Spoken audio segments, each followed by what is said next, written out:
안녕하세요. 대구 부동산 스터디입니다. 8월 12일 1일 브리핑 해보도록 하겠습니다. 송현주공 신고가 좆바가 좋아 빠르게가 상인 센트럴자이 날 추앙해요. 주간 실거래가가 나왔는데요. 대구 지역 지난주보다 낙폭이 조금 커졌어요. 다시 마이너스 0.16 버티지 못해요.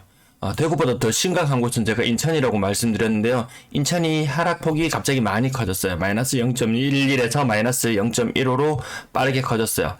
서울도 커지고 경기도 커지고 이 세 가지가 서로 상호 보완적인 그런 관계에 있었는데 이제는 서로 이제 경쟁해야 되는 그런 처지에 놓여 있습니다.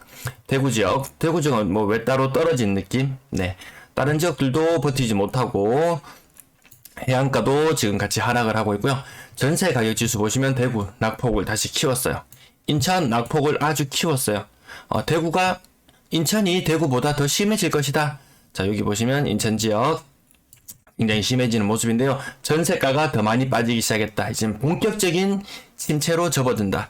여기 부산 지역 한번 보시면 매매가와 전세가의 하락률이 같아요. 아직까지 좀 상황이 낫다. 대구 지역도 마찬가지로 매매가보다 전세가가 더 많이 빠지는 모습, 본격 더 침체 모습. 이것이 결국 매매가를 다시 끌어내리는 그런 역할을 한다고 계속 말씀드렸어요.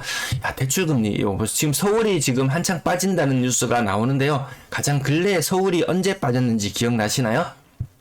2018년, 19년 그맘때쯤에 서울이 좀 조정을 거치던 그런 시기가 있었어요. 14년부터 올라왔던 거의 14년부터 오르기 시작했던 아파트 급등에 대한 피로감, 거기에다가 금리까지 올랐어요. 0.25씩 오르던 그런 시기가 있었어요. 기억하시는지 모르겠어요.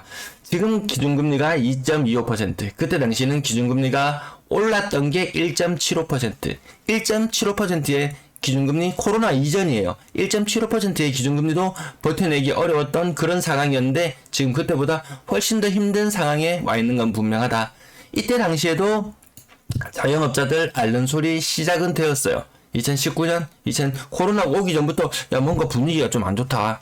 예전 같지 않다는 그런 이야기들 자영업자들 사이에서 많이 이야기가 나왔는데 그때보다 훨씬 더 지금 상황이 안 좋다. 근데 그때보다 지금 집값은 높아요. 제가 방송에서 많이 떨어졌다 이런 이야기를 계속 하니까 정말 많이 떨어졌나? 이제는 사야 되나? 이런 식으로 받아들이시는 분이 있는데 그게 아니다. 지금은 하락하는 추세에 있다는 부분을 지금 현재 강조드려요. 세종시 마이너스 40% 거의 하루에 한 건씩 등장하는 사례 제가 지난주 세종시 방송을 통해서 보여드렸어요. 우리는 마이너스 40% 연중 한 두어 건 나왔을래나? 연중 5손가락 안에는 들 정도로 나왔어요. 마이너스 40% 하락에. 그것도 뭐 직거래니 뭐니 온갖 뒤에 구설이 많았죠. 아직까지는 하락하는 추세에 있다. 구독, 좋아요 부탁드릴게요. 매도 물량, 임대 물량 보시겠습니다. 매도 물량 소폭 증가. 어제 큰 폭으로 감소하고 오늘 소폭 증가했어요. 다른 지역보다는 그래도 아직까지 증가세가 덜 꺾였다 이렇게 보시면 되고요. 전세 물량 소폭 감소해서 8,938건. 좀 왔다 갔다 합니다. 소폭 감소했어요. 원래 오늘 금요일 소폭 증가하는 날인데 소폭 감소했어요. 월세 물량은 어제도 감소해야 되는 날인데 증가했어요. 이 전세라는 것은 임대인이 자금 사정이 그렇게 넉넉하지 못한 상황에서 내야 되는 물건. 맞죠? 월세는 그나마 좀 덜 급한 사람들, 좀 여유 있는 임대인의 경우에는 선택지가 좀 여러 가지가 있죠. 근데 정작 급한 전세 해결이 잘 안 되고 있고요. 월세도 가파르게 늘어나고 있다. 생각보다 월세가 더 부담스럽거든요. 사실, 금리가 오르니 뭐니 아무리 이야기를 해도 제가 어제도 그 표를 보여드렸잖아요. 사실 월세가 더 부담스러운 게 사실이에요. 사람들이 머리를 이렇게 저렇게 굴려봐도 정책적으로 전세 금리에 대해서는 좀 그래도 혜택을 주는 것 같은데 월세에 대해서는 짜다로 혜택을 주는 게 안 보이더라는 거죠. 결국 전세로 선회할 것이다. 결국 전세로 선회하게 되면은 집을 사는데 또 시간이 그 사람들이 잠재적인 수요자라는 가정하에 집을 사는데 시간이 더 걸릴 수도 있다. 잠재 수요가 그만큼 좀 줄어들 수 있다. 월세로 살다가는 좀 빠르게 갈아탈 수 있잖아요. 전세로는 살다가 빠르게 갈아타기 좀 힘든 부분이 있습니다. 여기 제가 숫자 잘못 나타냈어요. 신고가는 2건 정도 있는 것 같고 매매거래 32건이었어요. 매매거래 32건. 현재 7월 771건의 거래량, 8월의 거래 많지 않아요. 자, 직거래 비중이 여전히 높다는 거. 한 100개 정도의 중개 거래가 되는 동안 20개 정도의 직거래가 되고 있다. 잘 안 팔리면은 요 직거래 비율이 높아집니다. 자, 18월 현재 방송 오늘 32건의 거래량이 신고되어서요. 1일 평균 29건의 거래량. 1일 평균 29건의 거래량. 최종적으로 945건의 거래량이 신고되었던 4월에 보면은 일평균 31.5건이었거든요. 그러면은 거래량 1000건은 넘지 힘들다는 것 어제 이어서 말씀드립니다. 각 지역의 좀 대장이라고 불릴 만한 아파트들, 대우 트럼프월드 수성, 고가 대비 한 10% 정도 하락. 요게 지금 서울에서 좀 나타나고 있는 현상이잖아요.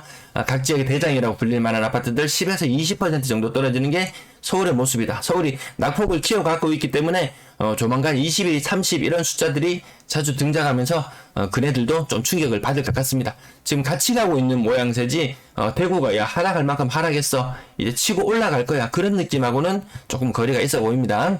용산 롯데캐슬 15% 정도 하락한 모습. 광장타운 요것도 나름대로 그 지역에서 뭐 재개발 재건축 이슈로 인한 대장이었잖아요. 요게 지금 25% 정도 하락했어요. 나름 시사하는 바 있잖아요. 대형 평형은 나름대로 그동안 거래 공백도 있어 왔고 뭐 이런저런 사유들이 있어 왔는데 재건축 이슈를 받으면서 여기는 일부 거등한 거래가 있었던가 봐요. 큰 폭으로 하락하는 모습 보여줬고요. 오늘 제목으로 붙여본 소현주공 3단지 네, 여기 상현 센트럴자의 관련 이슈죠. 신고가가 나왔어요. 이 와중에 신고가가 나왔어요. 6억 8,800. 좋아, 빠르게 가. 자, 여러분 추앙하실 건가요? 추앙하실 건가요? 조금 고개를 절레절레. 지난번에 가격이 좀 일부 떨어진 가격을 알려드렸을 때도 야 그거 댓글에 달리는 내용들 보면은 야 저거 비싸다, 생각보다 비싸다, 고평가되어 있네. 야, 분양가 한 10억이라도 분양하려는지 모르겠습니다. 자, 주택 협상편에는 뭐 소폭 가락, 안심역 호랑하늘채 고점 대비 20% 정도 하락한 모습. 메가시티 태양가너스 요거 신축이거든요. 2022년식 요런 거래 매일 나오죠. 매일 나오죠. 1년, 2년 전에는 요런 현상들 없었어요. 나타났어요. 고점 대비는 한 10% 정도 하락. 지산동 현대맨션 10% 정도 하락. 갑자기 뭔가 좀 이상하죠. 4억, 5억, 6억 이런 거래가 별로 없고 3억대로 뚝 떨어진 이 흐름 보이시죠? 청하타운, 보물동 청하타운 20%, 북주곡 앵코더 셀레니움 20% 정도 3억 초반까지 내려와 있는 모습. 그것도 25층이 3억 초반까지. 아마 이거 호가는 4억 그 이상 나왔을 거예요. 여기도 다사업 세천리 여기도 그 뭔가요? 또 호재가 있었잖아요.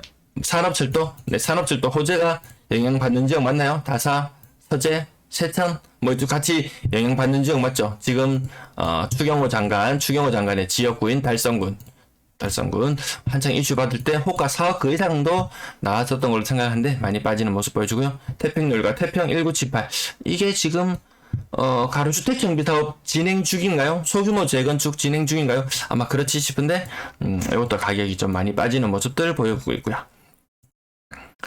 옥포 이진 캐스빌 8단지 여기도 가격이 한 15% 정도 15% 보통 빠지고 명곡 미래빌 1단지 고점 대비 요건 한 25% 정도 빠지는 모습. 원동 미리세 좀 구축에 좀 연식이 한 20년 30년 되어가는 아파트들의 가격이 보니까 오늘 야 좋지 않다. 저거 이 나름 전부 다 20층 정도 되는 이 15층 20층 정도 되는 나름 고층 아파트들이잖아요. 야 이거 쉽지는 않을 거다. 요거 가격 한 30% 정도 30%면 조금 더 빠졌네요. 네, 요렇게 구축들 조금 아직 문제될 수 있는 부분들 많잖아요. 이 부분 매매가 전세가가 완전히 뒤집어지는 현상. 제1풍경치 프라임 제가 요거 일부 관심을 가지고 보고 있었는데요. 야 이것도 고점 대비 한 30% 정도 하락했다. 2억 2,200까지 고점 대비 야 3분의 2 가격. 야 이거 엄청 싸네. 엄청 싸네. 그렇게 느끼시나요? 이게 언제쯤 가격인가 한번 좀 생각해 볼 필요는 있을 것 같습니다. 자, 가격대가 2억대 미만으로 뚝 떨어졌어요. 제가 거래 건수 보여드리는데 1억대 미만으로 이렇게 뚝 떨어지는 현상. 뭐 깡통 정세 되는 현상들은 모든 아파트에서 공통적으로 나타납니다. 오늘 아침 뉴스도 잠깐 살펴보니까 주말에 제가 브리핑 요약은 해드릴 텐데 야 아무 이상이 없더라. 전세 가격이 예전으로 돌아왔더라. 오히려 이런 말이 나오고 있죠.